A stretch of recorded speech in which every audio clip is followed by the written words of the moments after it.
नमस्कार विद्यार्थियों, मैं Durgesh Sharma class 12th physics की ऑनलाइन क्लास में आपका स्वागत करता हूं। हमारा जो चैप्टर चल रहा था वो था इलेक्ट्रिक कैपेसिटेंस, विद्युत धारिता। ठीक है, तो हम विद्युत धारिता को पढ़ेंगे। तो आज जो हमारा टॉपिक रहेगा वो विद्युत धारिता रहेगा। इससे पहले जो मैंने टॉपिक पढ़ाया था उसमें मैंने धारिता के बारे में बताया था। इसके अलावा मैंने कुछ पदार्थों के बारे में बताया था जिसमें चालक, अचालक, अर्धचालक और पैराविद्युत पदार्थ, जिसे डाइलेक्ट्रिक मटेरियल कहते हैं, उनके बारे में बताया था। और डाइलेक्ट्रिक मटेरियल में मैंने 2 टाइप्स के डाइलेक्ट्रिक मतलब पैराविद्युत पदार्थों के बारे में बताया था, जो थे ध्रुवीय पैराविद्युत पदार्थ और अध्रुवीय। ध्रुवीय और अध्रुवीय के बारे में बताया था, उनके एग्जाम्पल की स्ट्रक्चर बताई थी। इसके अलावा मैंने बताया था in the absence of electric field and in the presence of electric field what is the effect of the dielectric material. Okay, तो डाइलेक्ट्रिक मटेरियल का जब विद्युत क्षेत्र की उपस्थिति में और विद्युत क्षेत्र की अनुपस्थिति में रखें तो क्या इफेक्ट पड़ता है वो देखते हैं। लेकिन आज जो हमारा है वो लेसन नंबर 4 है, और लेसन नंबर 4 में भी जो हमारा टॉपिक चल रहा है वो है हमारे पास विद्युत धारिता। ठीक है, विद्युत धारिता।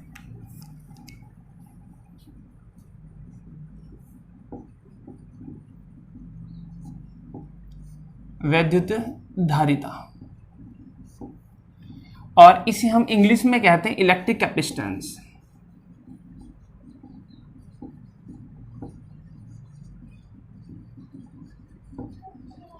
इलेक्ट्रिक कैपेसिटेंस, ठीक है, विद्युत धारिता। तो विद्युत धारिता होती क्या है? विद्युत धारिता होती है, हम पढ़ सकते हैं, किसी भी चालक के आवेश ग्रहण करने की क्षमता विद्युत धारिता कहलाती है। क्योंकि कोई भी जो चालक है उसमें हम आवेश भरते रहें तो एक निश्चित मान तक ये आवेश आ सकते हैं, और वो होता है उसके विभव के मान तक। ठीक है, तो हम कह सकते हैं विद्युत धारिता है क्या? विद्युत धारिता है किसी आवेश ग्रहण करने की क्षमता, आवेश ग्रहण करने की जो क्षमता होती है वही क्या कहलाती है? विद्युत धारिता कहलाती है। ठीक है, तो कोई भी जो कंडक्टर है वो स्टोरिंग करता है charge, the capacity of storing the charge of any conductor is called the electric capacitance. तो कोई भी जो चालक है वो आवेश ग्रहण कर सकता है, वो उसकी जो क्षमता है विद्युत धारिता कहलाती है।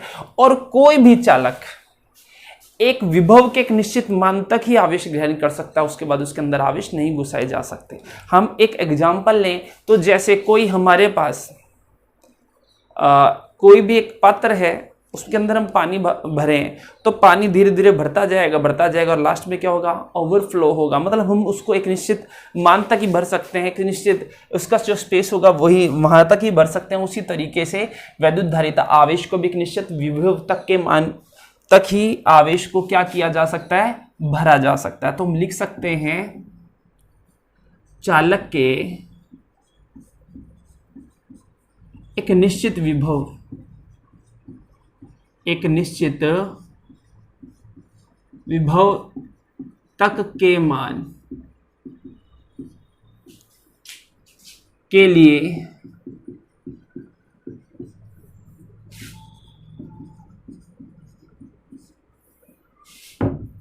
आवेश किसी चालक को दिया जाता है।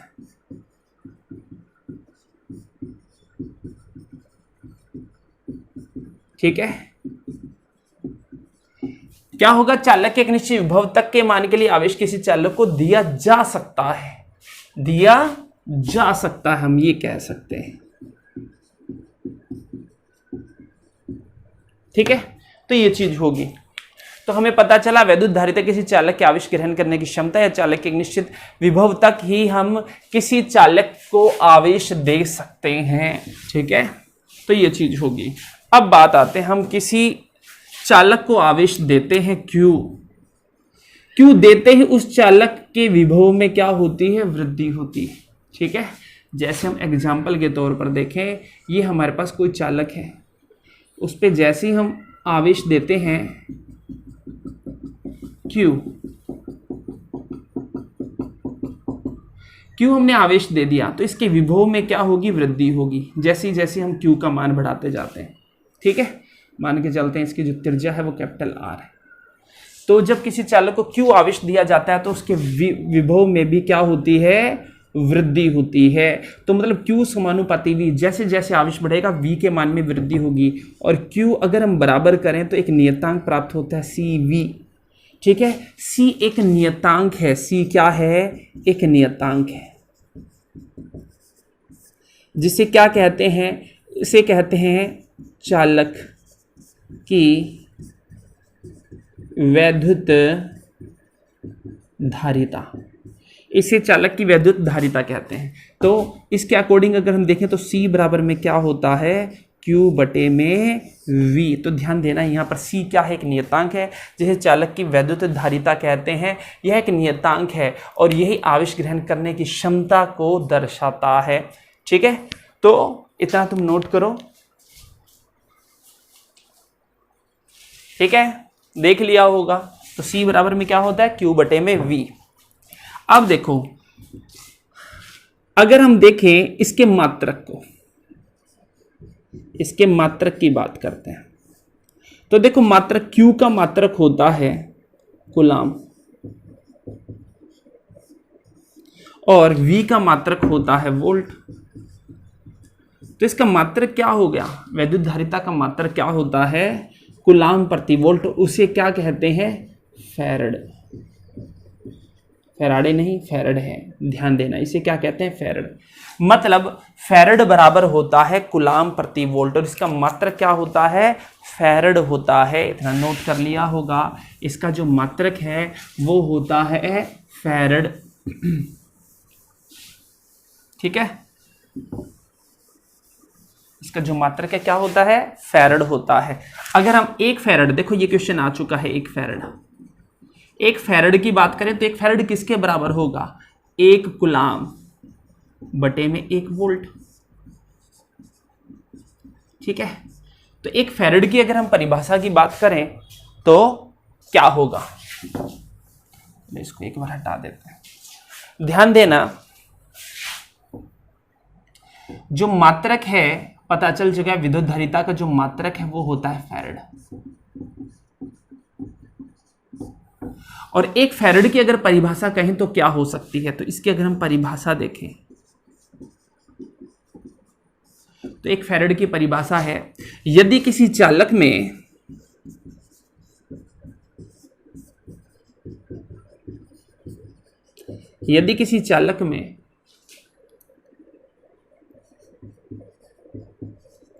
एकांक विभव पर एकांक आवेश प्रवाहित होते हों, एकांक आवेश प्रवाहित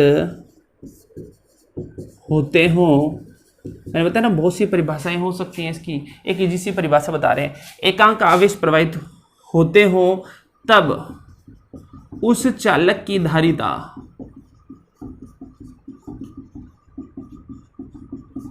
एक फैरड होगी।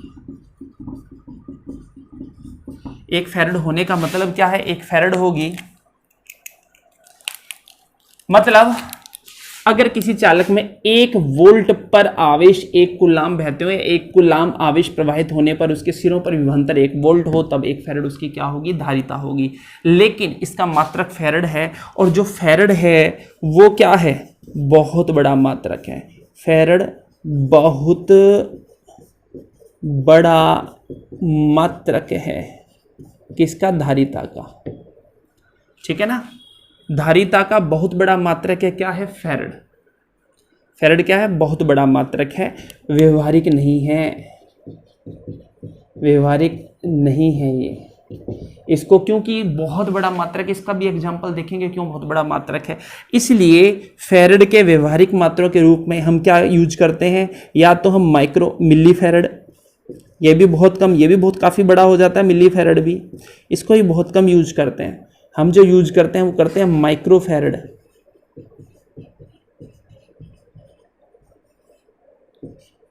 या फिर नैनो फैरड। ठीक है, तो ये जो मात्रक हैं ये इसके व्यवहारिक मात्रक है। क्या है? व्यवहारिक मात्रक है। तो ध्यान देना, क्वेश्चन अगर पूछा जाए कि वैद्युत धारिता का मात्रक, व्यवहारिक मात्रक कौन सा है, वो माइक्रोफैरड है या नैनोफैरड है। फैरड बहुत बड़ा मात्रक, बाकी इसका मात्रक तो फैरड ही है, लेकिन बहुत बड़ा मात्रक जो कि इसके व्यवहार में नहीं आता। तो जितने भी न्यूमेरिकल तुम्हें मिलेंगे, जितने भी क्वेश्चंस मिलेंगे, उसमें धारिता का मान माइक्रोफैरड में होगा या फिर नैनोफैरड में होगा, हो सकता है पिकोफैरड में भी हो। तो ध्यान देना इस चीज को, ठीक है।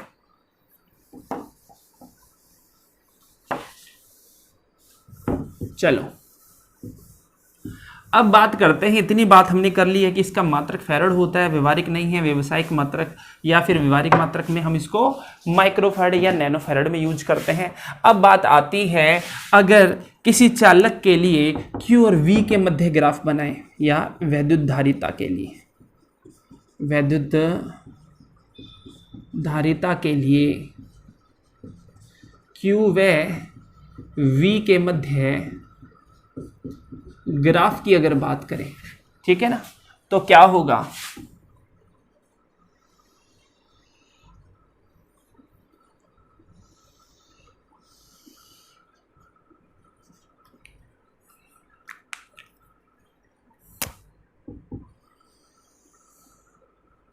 ये तो होगी लाइन C समानुपाती, हमें पता है V हो गया Q, C समानुपाती Q होगी, या Q बराबर में V होगी। चलो ये तो हो गया Q जो कि कूलाम में होगा, और ये होगा V जो कि वोल्ट में होगा, ठीक है। तो इस तरीके से इसका जो ग्राफ आएगा वो कटान बिंदु से होकर जाने वाली एक सीधी रेखा के रूप में आएगा। उसी तरीके से जो V बराबर IR में R की रेखा आती थी। क्यों? क्योंकि यहाँ Q समानुपाती होता है किसके? V की, ठीक है। Q और V के मध्य इसलिए क्या होगी? एक सीधी लाइन रेखा आएगी, ठीक है। कर लिया? क्या आएगी? एक सीधी लाइन रेखा आएगी, ठीक है। नेक्स्ट,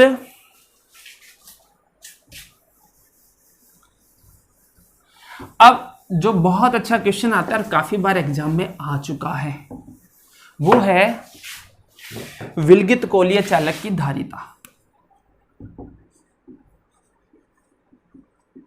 विलगित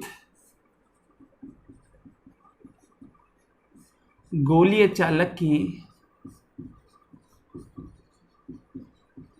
धारिता, ठीक है। विलगित मतलब आइसोलेटेड जो स्फेयर होगा उसकी हम कैपेसिटेंस की बात करेंगे। विलगित गोलीय चालक की धारिता क्या होगी? तो देखो, इसे एक हमारे पास कोई गोला है, या हम कहें कोई गोलीय चालक है, ये रहा कोई गोलीय चालक। इसे जब हम आवेश देते हैं तो आवेश समान रूप से इसके पृष्ठ पर वितरित हो जाता है, ये हो गया। और हम ये मान के चलते हैं ये जो गोला है ये कैपिटल R त्रिज्या का है। तो कैपिटल R त्रिज्या का एक चालक गोला है, ठीक है। और इसको Q आवेश देने पर जो आवेश है वो इसके पृष्ठ पर समान रूप से वितरित हो जाता, हो गया। और जैसे जैसे हम Q आवेश देते जाते हैं इसके विभव में क्या हो जाती है? वृद्धि हो जाती है। अब वृद्धि हो जाएगी तो हमें भी पता है कि क्या होगा? Q समानुपाती क्या होगा? V होगा, या Q बराबर में क्या होगा? CV होगा, यही तो है। या C बराबर में क्या होगा? Q बटे में V होगा, इसी का ही रूप है। तो C बराबर में क्या होगा? Q बटे में V। एक काम करते हैं, इसको लगा देते हैं हम समीकरण नंबर 1।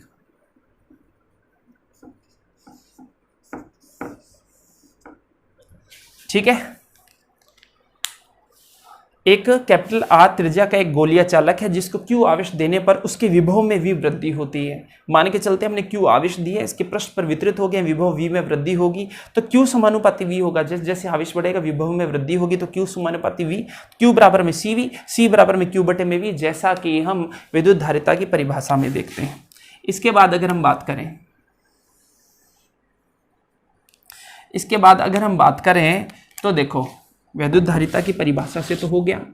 अब बात आता है, चूंकि वी नो दैट, हम एक चीज जानते हैं, V बराबर में KQ अपॉन में कैपिटल R, जहां R क्या है? गोलीय चालक की धारिता है। गोलीय चालक की क्या है, धारिता है। ठीक है, V बराबर में क्या, KQ अपॉन में R, जहां पर और K क्या है हमें पता है, K बराबर में है 1 अपॉन में 4 पाई एप्सिलॉन नॉट, जिसका मान 9 गुना में 10 की पावर 9 न्यूटन मीटर स्क्वायर पर कूलम्ब स्क्वायर होता है, ये भी पता है हमें। ठीक है, अब इसको समीकरण सेकंड कर देते हैं। तो समीकरण फर्स्ट व समीकरण सेकंड से C बराबर में Q बटे में C बराबर में Q और V का मान है KQ अपॉन में R। ठीक है, Q से Q कट गया, हमारे पास आ जाएगा R अपॉन में K, या फिर हमारे पास K का मान रखेंगे तो 4 पाई एप्सिलॉन नॉट R। समीकरण नंबर थर्ड। तो जो गोलीय चालक की धारिता आएगी वो समीकरण 3 से हम दिखा सकते हैं। तो समीकरण 3 निर्वात में रखे, समीकरण 3 जो है निर्वात में रखे गोलीय चालक की धारिता है, धारिता है। अब देखो, अगर हम देखें तो हमारे पास फॉर्मूला तो यही आ गया कि मतलब अगर किसी निर्वात में किसी गोलीय चालक को आवेश देते हैं तो उसकी विभव में वृद्धि होती है और उसकी जो धारिता होती है उसका फॉर्मूला होता है C equals to 4 pi epsilon naught R या R बटे में K, जहाँ K क्या है, स्थिर वैद्युतीय नियतांक है, 1/4 पाई एप्सिलॉन नॉट है। ठीक है, एप्सिलॉन नॉट का भी पता है हमें, एप्सिलॉन नॉट बराबर में क्या होता है 8.85 इंटू 10⁻⁻12, यही होती है वैल्यू। चलो, इसे निर्वात की विद्युतशीलता कहते हैं। अब